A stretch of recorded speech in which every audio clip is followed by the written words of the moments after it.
Hey everyone! Welcome to The Young and the Restless. I'm Jane, and I'm so excited to have you here. If you love Young and the Restless, then you're in the right place. Make sure to hit that subscribe button and turn on notifications so you never miss a video. Alright, let's dive right in. Carter arrests Nick and, spoiler, after Kyle calls Audra's bluff. Monday, July 21st, 2025, on today's episode of The Young and the Restless, Nick accuses Phyllis of treachery, Billy breaks off his partnership with Jack, and Nick and Sharon hatch an escape plan. Kyle and Audra are sharing a passionate kiss on the sofa in his sleeping automobile. They proceed after she ushers him onto the bed. He stops kissing her as he gets on top of her in his towel. "I've got you," he declares. Kyle is confident she can figure it out, even though Audra pretends she doesn't know. She dismisses him, claiming she had no intention of luring him in at the break of day. Since they arrived in France, Kyle is certain that she has planned every step. According to Audra, this was all impulsive and she was afraid. He laughs and remarks that she always has a plan before leaving the house. Kyle questioned how far she would go to achieve her goals, but he didn't think she would go as far as murdering Nate's brother to coerce him into going to bed. Audra maintains that's not the case and notes that Kyle was equally as interested in it as she was. "He was faking," he says. Audra repeatedly states that she hasn't been acting and that his idea has angered her. Amy and Nate could find it difficult to comprehend her anguish, the Abbotts joke. She claims that she became agitated and turned to him in a panic. "That was all part of her plan," he says smugly. This is what happens when you lose control of your emotions, and Audra is offended that Kyle believes any of this was planned. He keeps grinning as Audra gets out of bed. Kyle wishes she would acknowledge that this time he beat both her and Victor. Victor is certain that the Newman has been manipulating her, despite her assertion that he has nothing to do with this. Audra is adamant that Victor just recognizes her abilities. Although her ex is aware of her talents, they are unrelated to makeup. She claims that Nate would never trust Kyle when he threatens to tell him about this. Kyle is certain that this was merely a ruse she and Victor came up with to keep him and Claire apart.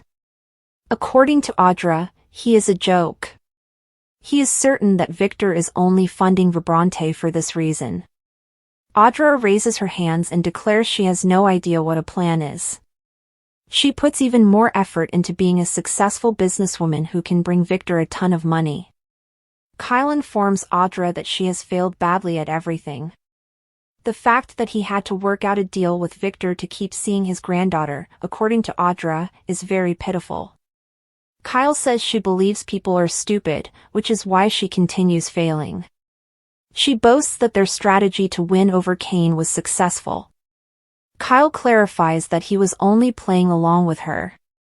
He claims the kiss was merely to test her limits, but she accuses him of reacting to her with intense desire. Kyle says he found out she would go all the way while he picked up his pants. According to Audra, Kyle is attempting to persuade herself that he wasn't interested. After he beat her at her own game, he snaps and accuses her of being angry. Everyone has witnessed him flirting with her, according to Audra, and the only reason they haven't had sex is because she stopped him. According to Kyle, he was merely acting. It will be a relief to no longer have to pretend to approve of her foolish perfume war concept. The most significant error was that neither she nor Victor realized how much he loved Claire. He would never endanger his relationship with her. He shows her the door and says he will inform Victor that she has failed once more. Billy dumps Jack. Outside the maze, Billy is by himself, thinking about the conflict between Nick and Kane, when Jack shows along and inquires about his brother's thoughts. Billy is more worried that Jack will accuse him of disappointing him once more. They reiterate their agreement. Billy's plan was to quit his pursuit of Chancellor and take over Abbott Communications. Rather, he is pursuing it once more and has given Sally control of the new business. According to Jack, no investor would put up with a CEO being fired without such consultation. Billy assures his brother that his money will be returned. Jack is more worried that his brother hasn't given up on his idealistic pursuit of Chancellor. He also lacks trust in his desire to form an alliance with a possible killer. Billy acknowledges that he hasn't been able to move on from Chancellor, which may be related to making amends for the wrongs done to him by Jill and Victor. He throws Jack an ultimatum: is he in or out? He accuses Jack of only caring about his money. Jack says he doesn't have a strategy. With increasing volume, Billy reiterates his demand. Jack eventually informs him that without him, Abbott Communications cannot succeed. Billy announces that he is ending their collaboration and would look for a buyer to buy him out. They can try their hardest not to remember this incident. Jack shakes his head as Billy rushes off. In the club car, Sharon and Phyllis are debating if Kane killed Damien. Nick believes she's cold enough to see past murder for a job, but Phyllis doesn't like it. Phyllis believes Nick has returned to apologize to her. He says he has additional proof that Kane is guilty and believes she is insane. According to Nick, Kane has cameras all over the place. Not that it's out of the ordinary for a millionaire, but it appears like all of the murders video has been removed. He requests an explanation from Phyllis. It doesn't prove anything, she claims. Phyllis points out that there are a lot of allegations and assumptions in the video and believes the actual murderer deleted it. Ashby is attempting to frame Nick for murder. Nick is adamant. Phyllis only believing what that guy says irritates him. He wants to hike down the mountain since he is tired. He is urged not to do so by Phyllis. She is accused by Nick of conspiring with Kane. Sharon also believes that she appears to be making a special effort to support Kane. Phyllis maintains that her primary concern is Nick's physical health. Reminding Nick that the police are coming, Phyllis begs. Nick says he's determined to leave the mountain before Kane and his cronies set him up for anything else, and they keep fighting about her supporting Kane. He claims that Phyllis works for Ashby. Phyllis is offended, but she maintains that she thinks Kane is innocent. Nick believes that she is abandoning their friendship and child in order to pursue a career. She speculates that there might be an attempt to frame him and Kane. After concluding the conversation, Nick says he wants experts to look into this and leaves. Phyllis turns to Sharon and thinks she could have added something. She is adamant that it is perilous to descend that mountain. Sharon acknowledges that she concurs with Nick. We must take action. Billy pours himself a drink while standing at the maze bar by himself. He remembers assuring Jack that their father would be pleased of him and his new endeavor. For Billy, that meant the world. His brother was sorry that he ever questioned whether he had it, but it was all he ever wanted. Billy breaks out of it and raises a glass to achieving self-worth, whether or not his brother is present. When Phyllis shows up, she remarks that he looks just as awful as she does. Phyllis makes sure the alcohol is safe for the general population to consume. She sits down after finishing a glass. Billy rants about his brother's lack of trust while pacing. Phyllis informs him that no one enjoys him pursuing the Chancellor because he is so easily sidetracked and never completes any endeavor. Although he considered it a side business, he was fortunate to have his brother finance him. Billy says he saw something. That's visible to Phyllis. She is also aware of his exceptional ability to persuade others to accept his visions. He continues, until they don't like my choices. Billy argues that no one trusts him because he thinks too large for everyone around him, in response to Phyllis's statement that pity isn't a good look on him. Billy is reminded by Phyllis that he and everyone else in Genoa City have treated her like trash. However, she consistently lands on her feet. She believed that she and Kane could work together in the future, but it now appears that he may face murder charges. She is certain that Lily and Nick are going to try to blame him. This trip is a complete bust. There's no way it could get worse, she says. Billy claims that her sounding so defeated is unusual. After they both agree that Kane is innocent, she questions whether they ought just simply get wasted. They need a plan, not a drink, he says. He wants Chancellor back, and she wants a job. Kane is necessary for both of them to do such tasks. To get Ashby off the hook, Phyllis advises that they get together and come up with a strategy. To get ready for his descent down the mountain, Nick heads to his sleeping car. When Sharon arrives, she declares that she will accompany him.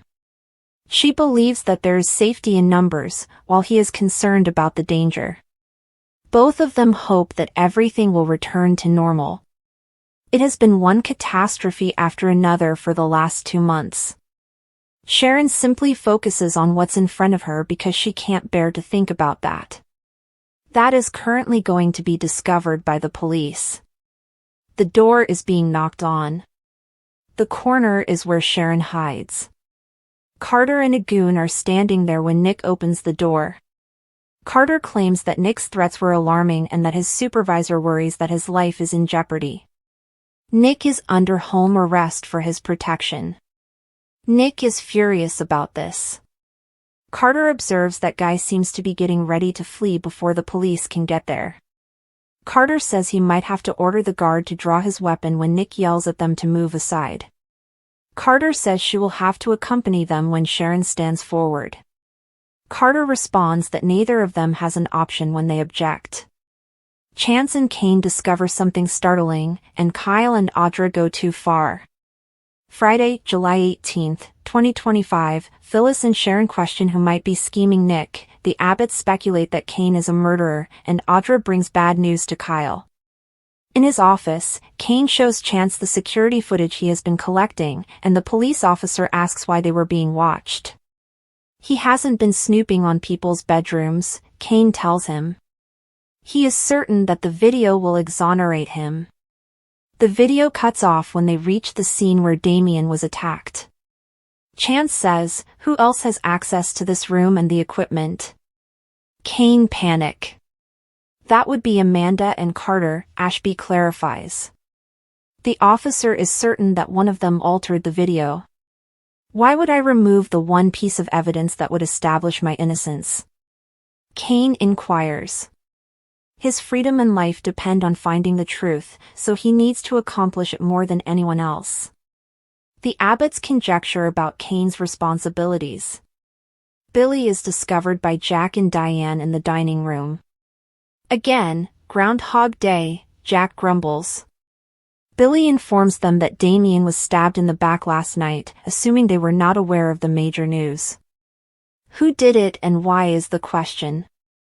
They concur that this is terrible. Chance has been looking into it thus far, but Billy clarifies that someone hiked down the mountain to call the police. Diane finds all of this odd and too convenient. She surmises that there must be a connection between all of the random occurrences. They are trapped like bugs in a jar, and the killer is out there.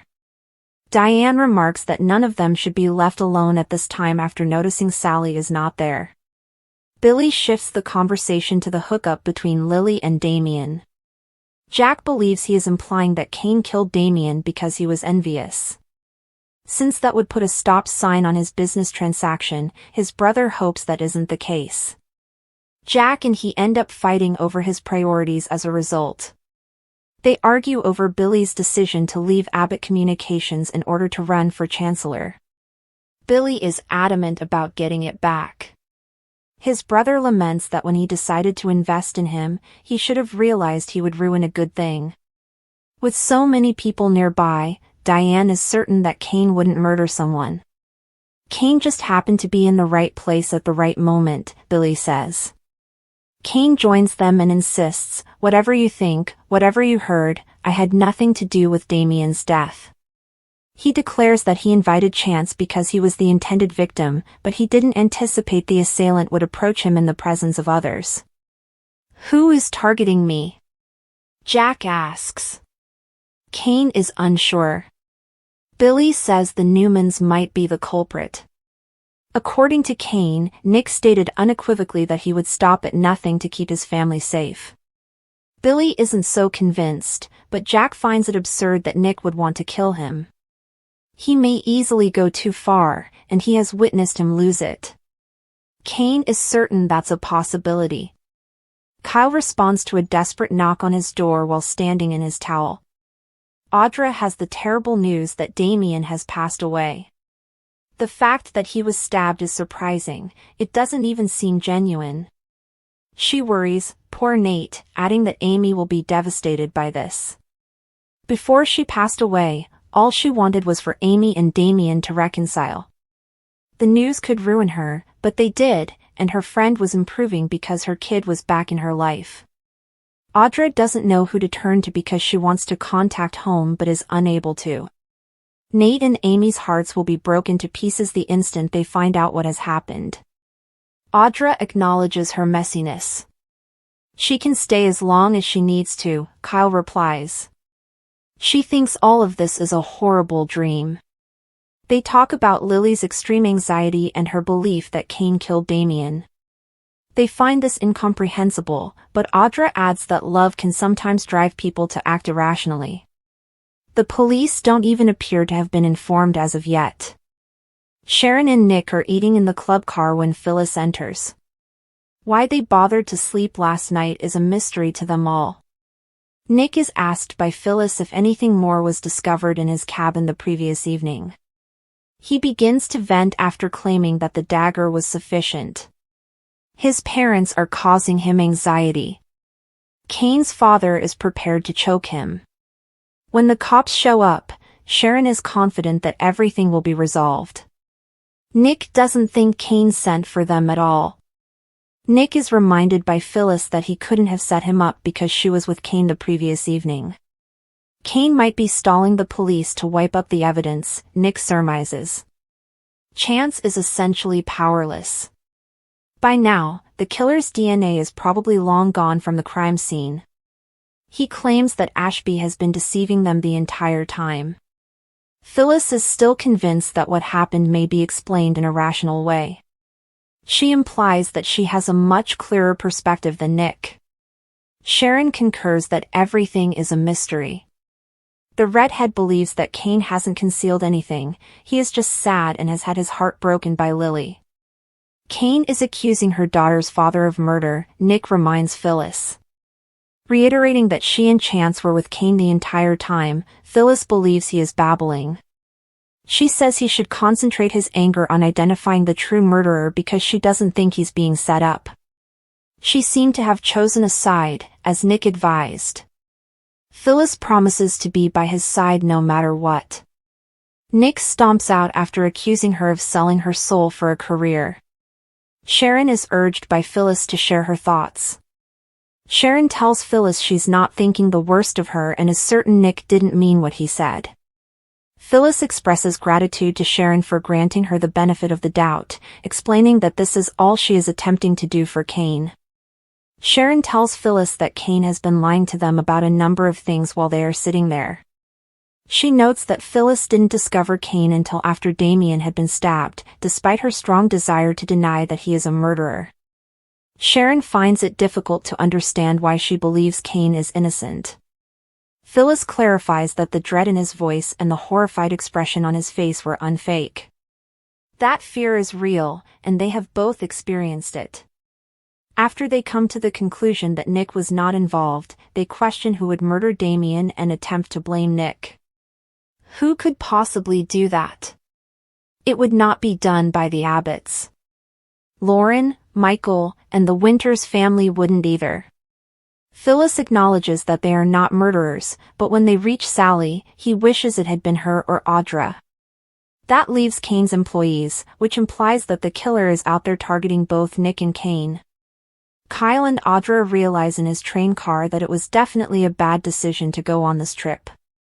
He questions whether Kane is constructing a complex game by adding mystery after mystery.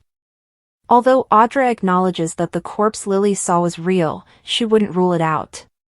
She leaps and bumps against Kyle as a door bangs.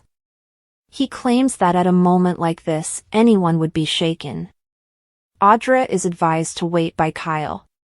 They will be all right, he tells her. Audra acknowledges that she doesn't want to go anyplace when Kyle recommends that she go see how Lily is doing. She says she feels safe with him as she runs her palm over his arm. After exchanging intense glances, they begin kissing passionately. Nick promises to reveal everything. Outside the maze, Nick meets Chance. When the detective tells him that he reviewed the security footage and it goes blank at the scene of the murder, he is not pleased. Everything about this is a setup. He has been deceiving us all along. Nick is adamant. He describes how Kane said that someone was attempting to kill him, and now that person has died. Everything has been manipulated by Ashby. Chance is aware of this, but he is a single police officer without authority or resources. What is expected of him? Nick asks him if he truly believes he will just sit around and do nothing while urging him to rattle some cages. If necessary, he vows to walk down the mountain and seek assistance. This fucking game needs to be controlled by someone else. He yells. Kane, Diane, Jack, and Billy come out of the maze. Where are the police? Kane is asked. He's not sure. Nick accuses him of lying right away and says he's tired of it. I'm going to expose everything before anyone else suffers harm or worse. He promises.